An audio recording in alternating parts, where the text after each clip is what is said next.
Final judgment in Abe Hamadeh's stolen selection lawsuit signed by incompetent judge months after ruling on the case. So if you don't know what happened, they had a hearing, this guy, for Attorney General. They had a hearing. There was no ruling made on it. Well, there was a ruling made on it, but it wasn't signed by the judge. It wasn't signed until just right now. And the reason why is because without that being signed, he was not able to appeal. So he was not able to appeal for 3 months.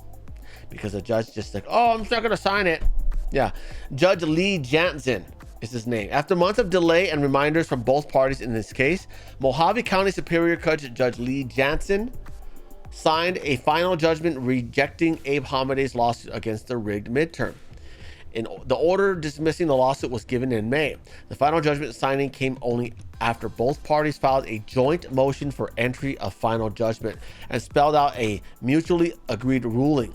Now that the final order is officially signed by the judge, Hamadeh's attorneys were finally able to file a notice of appeal against the bogus ruling, and he can continue fighting against the rigged selection and corrupt trial court judge. This is the full appeal. I'm not going to read the appeal. But so you guys know what's going on there. When Jansen recently attended to release his final order denying Abe's case in the Superior Court, he reportedly screwed it up again, leaving matters pending and resulting in an final order, further delaying Abe's 9-month-long legal battle against the selection.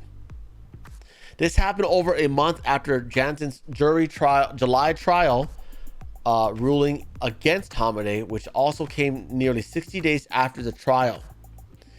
At the guys, the ruling is due 60 days after the trial, and that ruling came about 60 days afterwards. So he's burning out as many days as possible.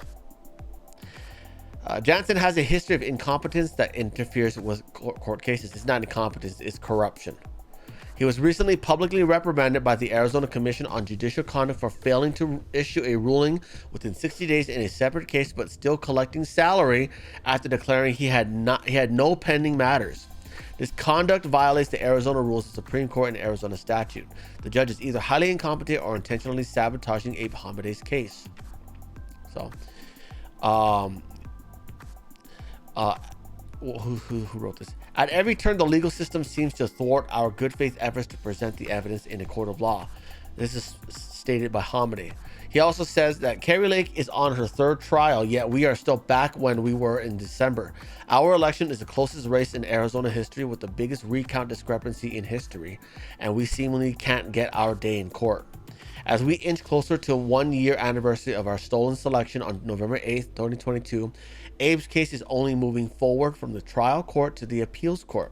However, there is a precedent in Arizona's 1916 governor's race, which was overturned over a year later by the Arizona Supreme Court. Unfortunately, this is not going to make it to the Supreme Court till next year because we're still in the appeals section.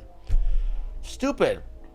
Abe Hamadeh tweeted, "Our selection challenge is 5 times closer than that race with the remaining 8,000 uncounted ballots." He only lost by 259, and it's 8,000 uncounted ballots. Yeah.